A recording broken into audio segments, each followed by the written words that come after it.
medida que se va de las 5 labores, que van reduciéndose el consumo, ¿no? Y solamente de repente, después de ejecutar la tarea, se quedan uno o 2 al final, pues ya solamente se recurra a abastecer de un pequeño o puede apagarse una compresora, o puede mantenerse las 2 a medida que va perdiendo el aire, ¿no?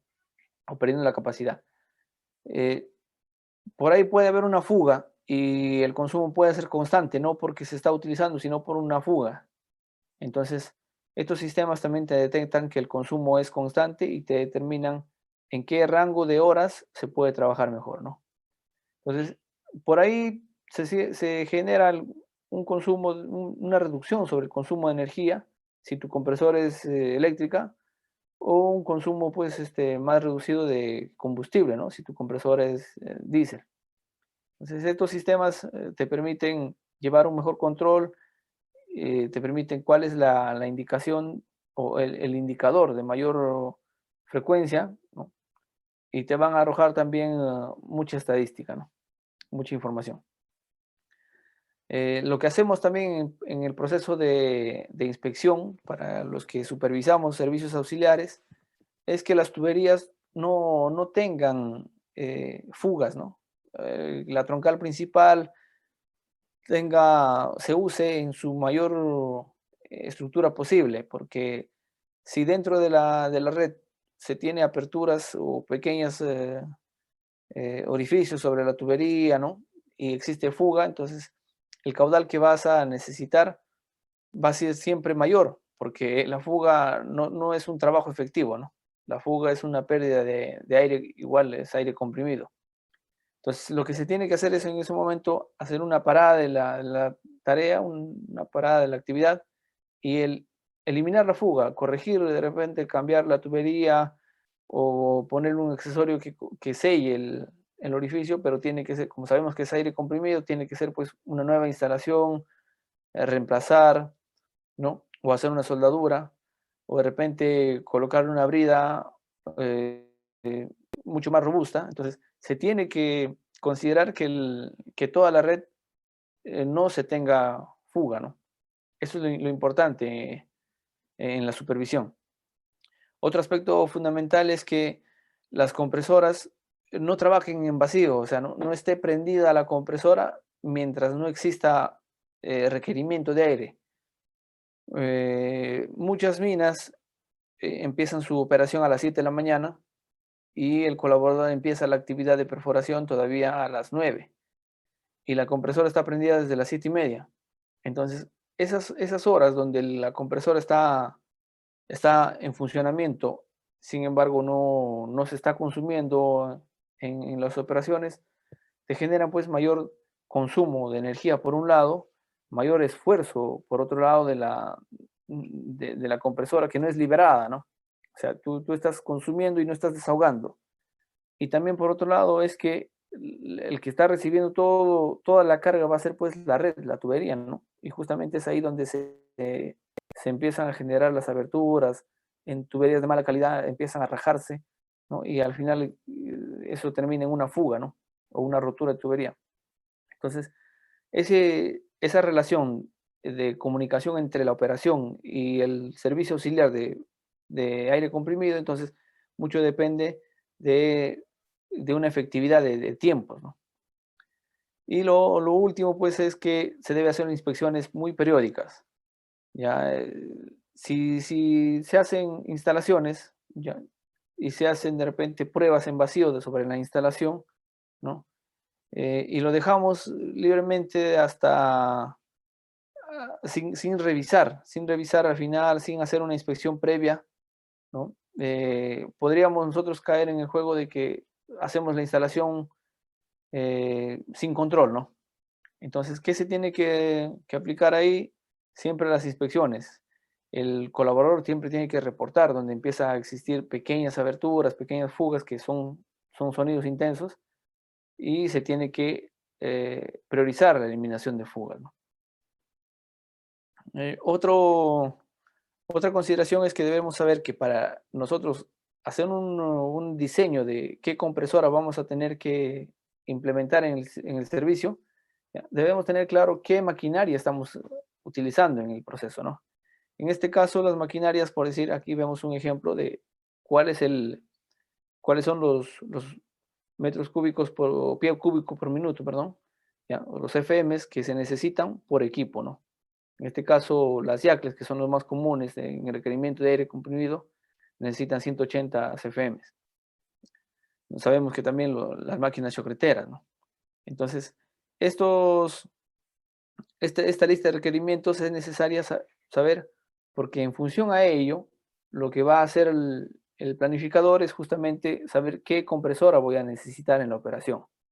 Si estoy proyectando que mi operación va a ser convencional y voy a necesitar 5 YACLES, lo que va a hacer simplemente es sumar, ¿no?, la cantidad de CFMs necesarias por cada punto o cada labor que voy a tener que trabajar en simultáneo, ¿no?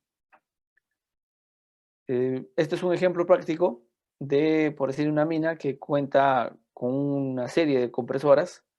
Sin embargo, no las prende todas, ¿no? Ya el jefe de servicios auxiliares en esta mina hizo el seguimiento de que solamente prendía entre 3 y 4 compresores que eran de mayor uso en un periodo de un mes, ¿no? Tiene aquí desde el 1 de enero hasta el 31 de enero qué compresores utilizaba, ¿ya? Y cuáles eran, pues, el consumo diario en kilowatts hora, ¿no? Porque estas compresoras son eléctricas. Al saber el consumo recurrente de sus compresoras, lo que podría hacer es un estudio, ¿no? Entonces, aquí refleja de que lo que, lo que abastecía como desde la casa fuerza o de casa compresora para mina era básicamente 3.500 CFM por día, ¿ya? Que registraba en lecturas de los manómetros hasta 5.000 CFM por día, ¿no?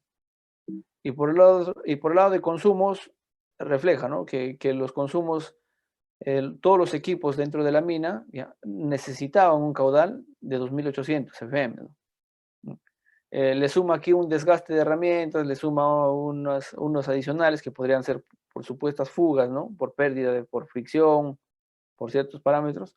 Entonces, se redondea una necesidad de maquinaria de mina de 3.500 CFM. Y lo que se hace es que estamos prácticamente coberturados con el abastecimiento de 4 compresoras, ¿no? 4 o 3 compresoras. También se lleva el registro de los consumos diarios, ¿no? Como ya tiene el consumo de cuántos kilowatts por hora se consumían, ¿ya?, se puede saber qué días era de mayor consumo, ¿no? Existen ya controles, igual por sistema computarizado, de que las compresoras son automáticas, ¿no? Te dan esta lectura, te dicen cuánto de consumo, y que lo que hacemos también en mina es representarlo por el comparativo por el costo, ¿no? Costo de producción. O sea, saber cuántos kilowatts hora hemos consumido en dólares, ¿ya?, comparados con el resultado de la producción, ¿no?, para saber el costo de energía. Bueno, hasta aquí entender que lo básico en la alimentación, abastecimiento y control de aire comprimido es saber que es un elemento de alto riesgo, ¿no? Porque el aire comprimido no se puede manipular si no lo conoces, ¿ya? Se tiene que manipular la red con energía cero, o sea, cuando esté descargado inclusive. Y lo otro es saber que la fuente de energía, sea diésel o eléctrica, te va a significar también un costo que tiene que ser controlado y tiene que ser utilizado de manera mucho más eficiente, óptima para su aplicabilidad en las operaciones, ¿no? Pasemos a revisar otro de los servicios que son, pues en este caso, los rellenos en espacios abiertos. Toda excavación de mineral, toda excavación en beta, en cuerpo, te genera abertura, ¿no? Esta abertura, con el tiempo, pues te puede generar un colapso. Entonces, ¿qué hacen las mineras? Tienen que llenar este espacio abierto con cierta carga de material. En el mercado existe, pues, en la industria, existen rellenos detríticos, ¿no?, relleno hidráulico y relleno cementado. Entonces, ¿de qué depende la selección de este método? Justamente de, bajo qué roca encajonante estoy trabajando, ¿no? Si de repente el buzamiento de mi beta, ¿ya? Es demasiado pronunciada, el detrítico no me va a trabajar porque podría generar un colapso de la caja techo. Si de repente el mineral que estoy tratando ya, tiene un alto valor significativo, me genera bastantes márgenes, entonces puedo yo analizar cualquiera de las tres opciones. La cosa es que me salga rentable. Pero si yo tengo un valor de mineral bastante bajo, como puede ser el cobre, por decir en leyes de repente de 0,5% de cobre, entonces de repente el mineral que estoy tratando es bastante, no es económico y no me va a permitir alimentar relleno hidráulico, ¿no?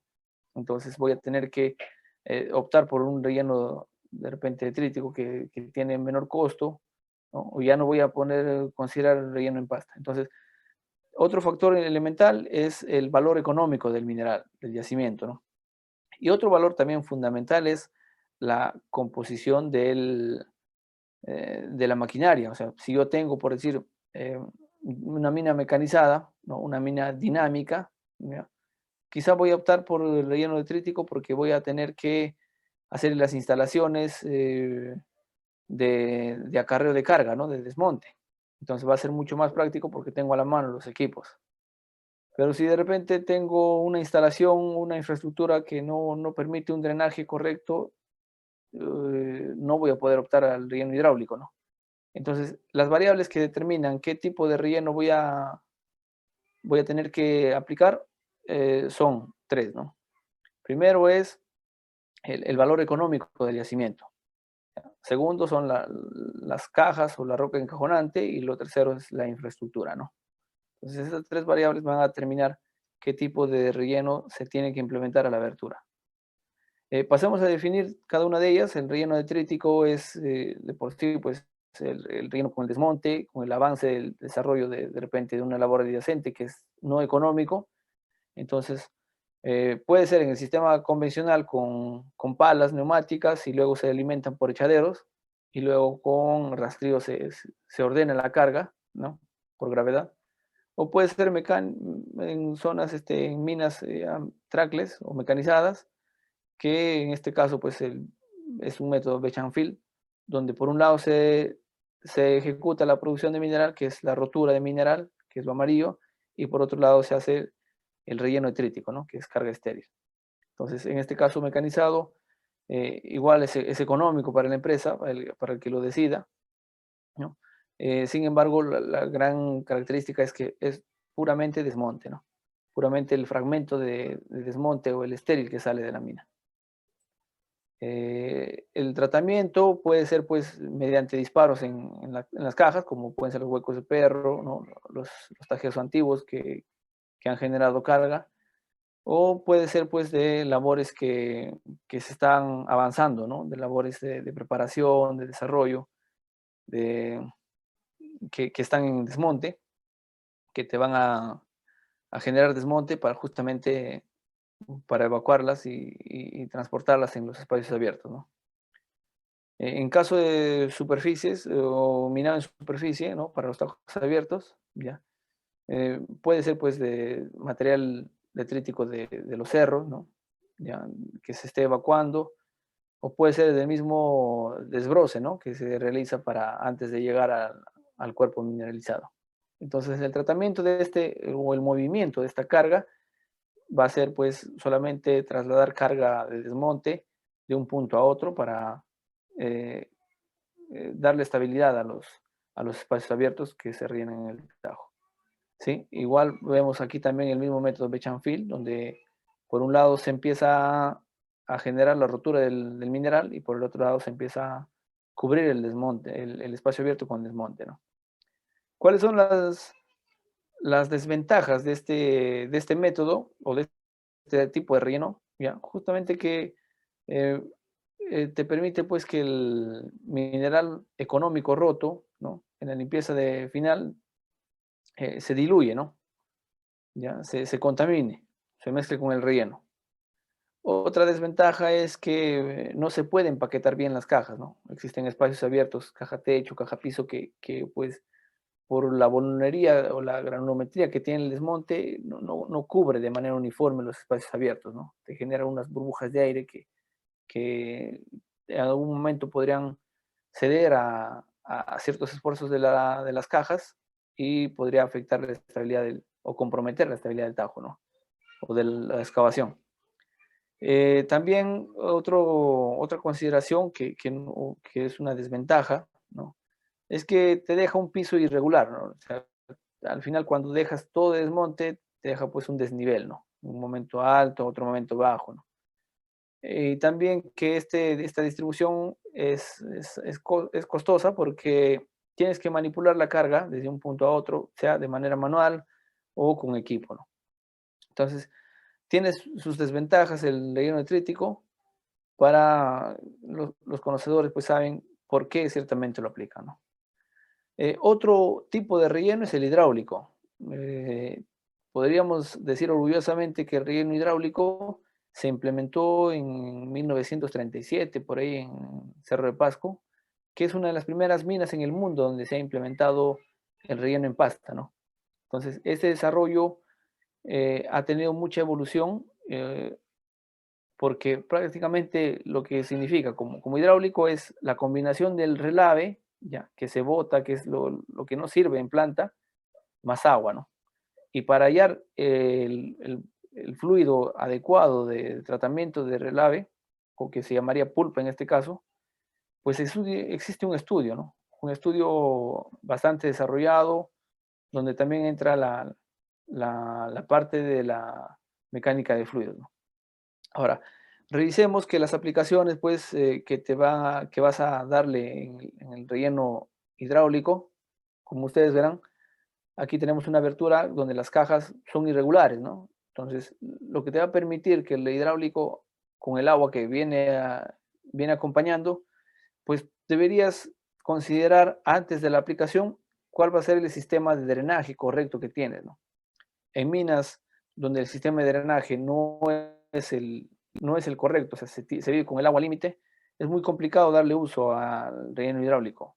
Es mucho más fácil cuando tienes un sistema ya bien definido, bien robusto de drenaje, porque lo que te va a dar al final el relleno hidráulico es justamente la decantación, que va a ser la separación entre los finos de la pulpa con el agua, ¿no? Y el agua va a ir por gravedad siempre a la parte más inferior. Entonces, ¿qué más te genera esta aplicación? Que evita el movimiento de caída de rocas, ¿no? Te da una correcta estabilidad. Esto sí ocupa los espacios vacíos, que no lo hacía el detrítico, ¿no? Esas burbujas de aire que mencionaba ya las ocupa al 100% el relleno hidráulico. Facilita la recuperación de pilares, porque si lo combinas ya con cemento, pues ya le estás dando mayor resistencia y ahí pasas a ser ya relleno cementado, ¿no? Evita también dar o minimizar la subsidencia. Hay menos eventos de subsidencia en tajos donde se rellenan con este tipo de relleno, ¿no? Hidráulico. Estabiliza el macizo rocoso en las minas, o sea, da mayor confianza, el factor de seguridad es mucho más elevado. También para prevenir incendios, ¿no? Incendios o cuando ya exista de repente eh, eh, altas temperaturas que te puedan generar un incendio natural, ¿no?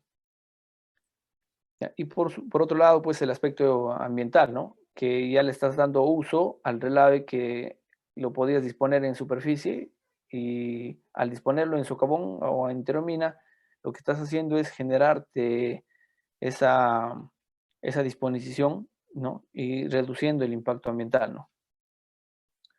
El relleno hidráulico ya se ha desarrollado mucho en las minas en el Perú. Se tiene que hacer un análisis de diferentes aspectos, ¿no? Como en el caso, por decir, de el, aquí está, el caso de la pulpa, ¿no? Ya, como sabemos, en planta concentradora, que es ya otro proceso muy también complejo, dependiendo de qué material, qué elemento, qué metales se está tratando, ¿no? El relave lo que va a hacer, pues va a ser el elemento que no sirve de la planta concentradora. Entonces, lo que se hace aquí es captar ese relave y clasificarlo, ¿no? A la clasificación se le puede ver como pulpa homogénea o pulpa heterogénea. También algo que se tiene que estudiar en este aspecto es la gravedad específica de los sólidos, o sea, la densidad de los sólidos que va a contener. Y esto también se tiene que hacer mediante muestreos, porque la pulpa, o sea, el relave que vamos a tener que inyectar a mina, también tiene que ser analizado, ¿no? Mediante un control de densidades. ¿Ya? Luego, el tamaño máximo de las partículas, porque sabemos que ha pasado por el proceso de molienda, ¿no? En planta, pues existe una granulometría definida, ¿no? Para diferentes tipos de malla. Y eso es lo que deberíamos considerar para justamente considerar qué pulpa vamos a tratar, ¿no? En qué tiempo va a llegar a las labores. Entonces se tiene que analizar cuál es el tamaño de las partículas, ¿no? Otro es la porosidad, cuál es el volumen de vacíos que va a generar justamente esta granulometría de finos que vamos a coger de planta para usarlo en mina. Entonces, existen ya análisis que van a tener que determinarnos el diseño óptimo del relleno hidráulico, ¿no? ¿Qué es lo que nos conviene utilizar para que nosotros como usuarios del relleno, ¿ya? Sepamos pues los parámetros como velocidad de percolación, que vale decir es pues en qué momento, o sea, la relación que vamos a tener, ¿no? De cuánto de distancia sobre tiempo es lo que va a tener que bajar el agua, ¿no? Se puede decir que se ha comprobado, ¿no? Que una velocidad de percolación de 10 centímetros por hora es la correcta. ¿Ya? Ese es el parámetro que manejamos en minería.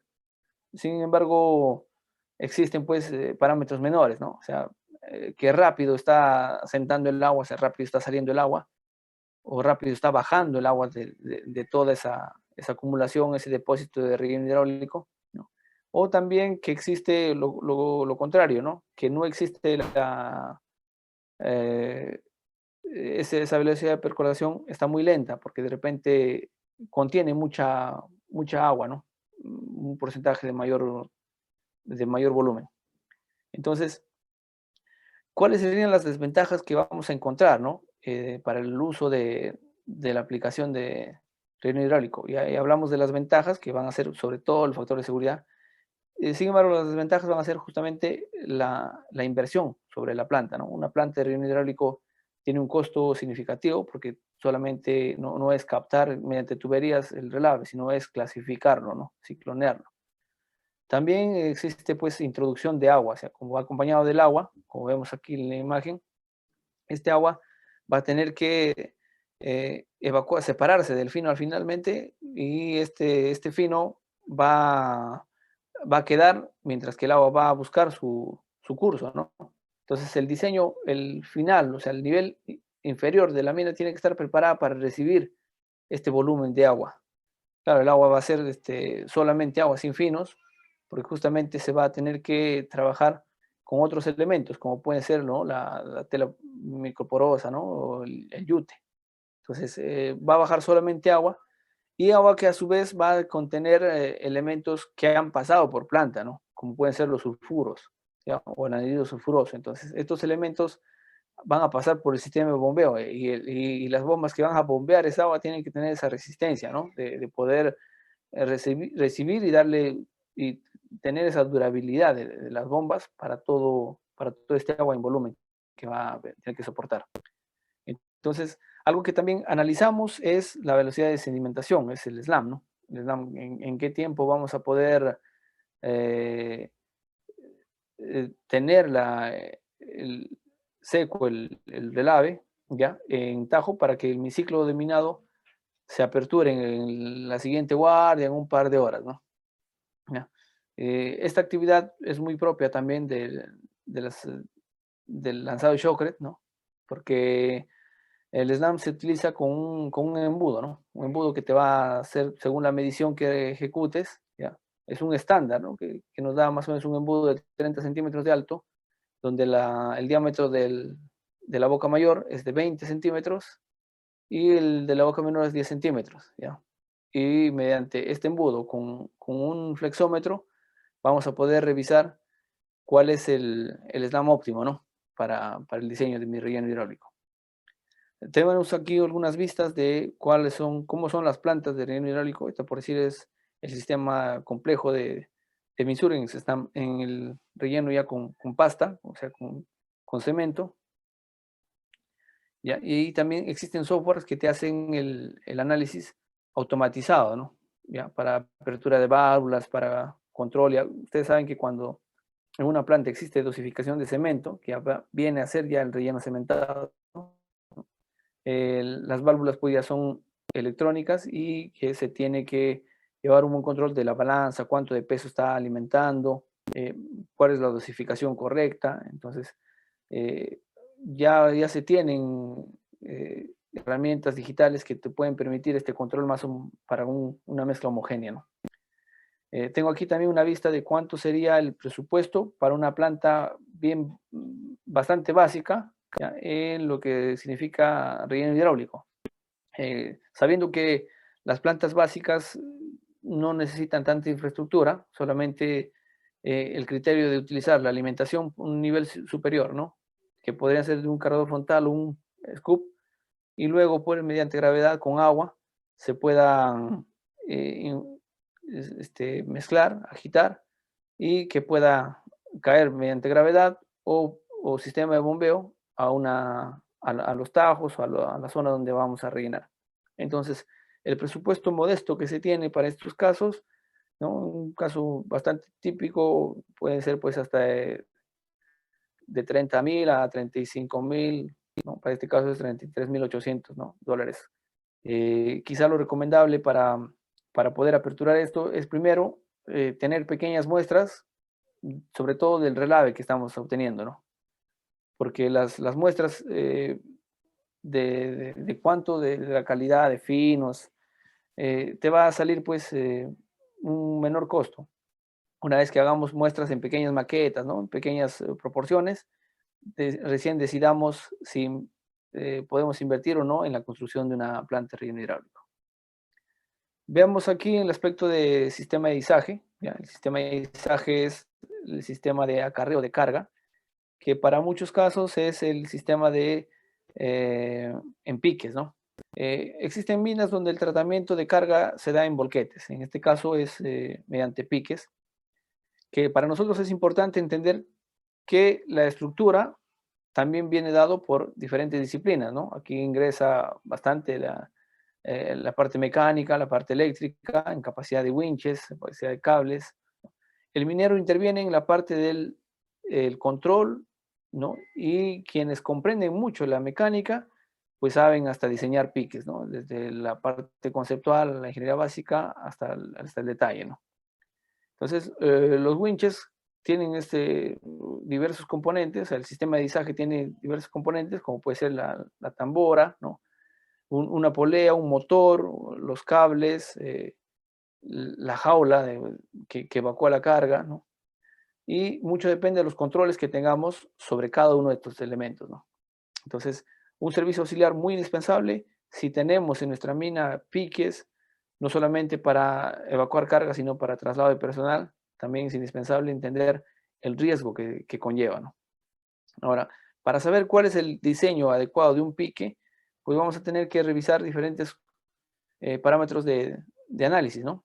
En este caso, vamos a detallar la ubicación. La ubicación de un pique tiene que estar justamente en una zona centralizada, donde se tiene una reserva ya definida, ¿ya? Y donde el recurso posiblemente podría estar en su proyección. Entonces, si yo tengo una rampa que va en proyección a ese buzamiento, ¿no? A esa inclinación de la parte económica de la mina, mi pique tiene que estar justamente en una parte centralizada, no lo puedo ubicar en una parte distante, ¿no? Entonces, es un criterio de construcción.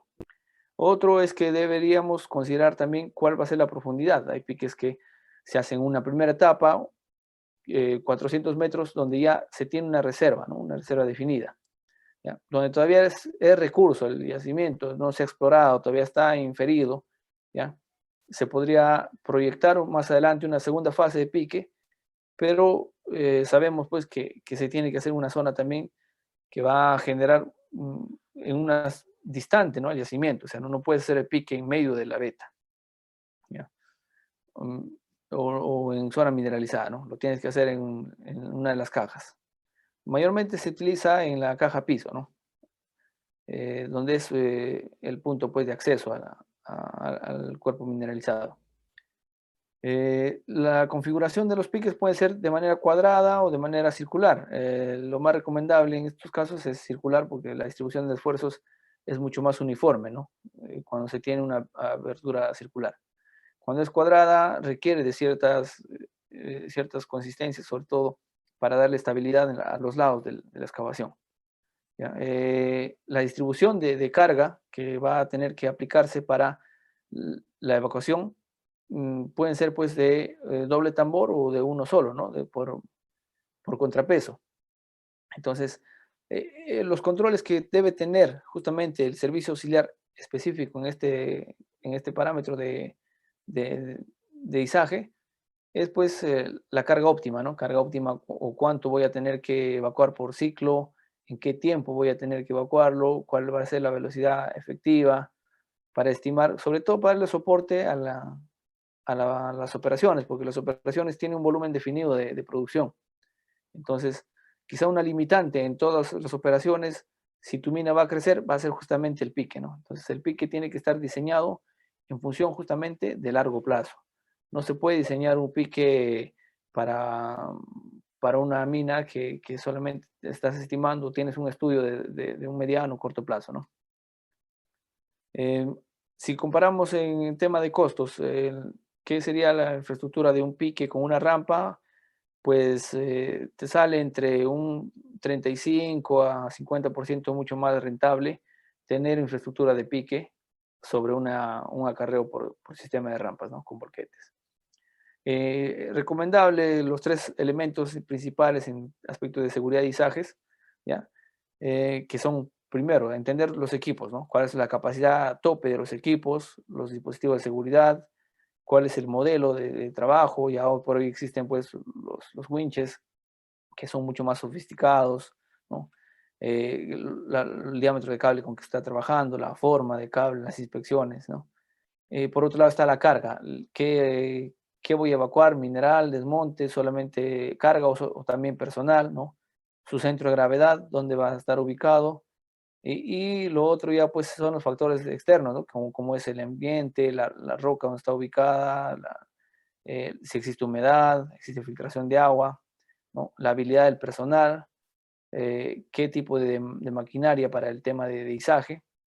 Y todo esto va a funcionar muy bien si es que tenemos un mantenimiento periódico, que en la mayoría de las minas es cada 3 días a 5 días, de repente semanal. Y esto pues va, si es riguroso, pues te va a permitir que tu pique trabaje bajo una confiabilidad bastante eh, satisfactoria, ¿no? Pasemos a la parte final de la presentación, que en este caso es la ventilación de minas. Es necesaria entender que, sobre todo en minerías en socavón, existe pues la presencia de gases de manera natural, por un lado, ¿no? Puede ser de la roca, y de manera generada por el lado pues, desde la presencia del ser humano, ¿no? Las personas de por sí emitimos pues ciertos, ciertos contaminantes, y los equipos con mayor razón, los equipos emiten mucho monóxido, ¿no? Entonces, los explosivos, ¿no? Emiten gases nitrosos. Entonces, estos contaminantes que estoy refiriendo van a generarte una contaminación del aire que se tiene, ¿no? Y si vas profundizando una excavación, esta concentración de gases no necesarios o gases contaminantes, pues van a tener una mayor presencia, ¿no?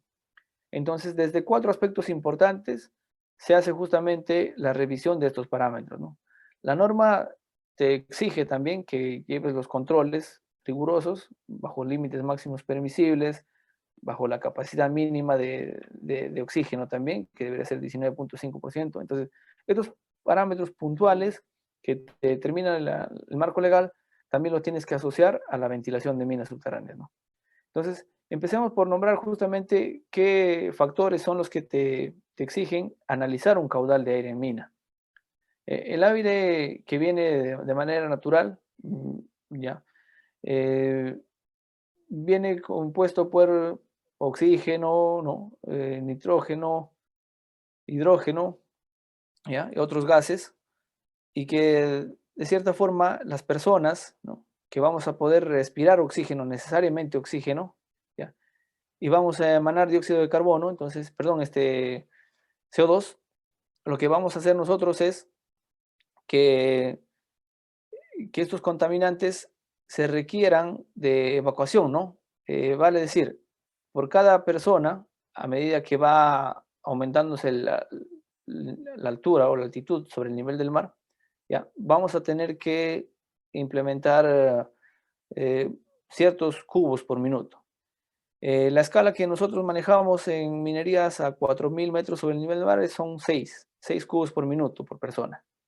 Entonces, si yo tengo en mi cuadrilla o en la guardia de repente 40 personas, lo que voy a hacer es fácil, ¿no? Es multiplicar justamente la cantidad de personas por el volumen que necesito por minuto, ¿no? Ya. Entonces, si tengo una altura de una mina, de repente está a nivel del mar, a 100, a 200 metros sobre el nivel del mar, como podría ser el condestable, por decir, ya, voy a tener que aplicarle 3 metros cúbicos por minuto, ¿no? Otro aspecto importante justamente son el consumo de madera. Y ya casi algunas minas no aplican este factor porque las minas son mecanizadas, pero la madera también en su descomposición también te genera cierto tipo de gases, ¿no?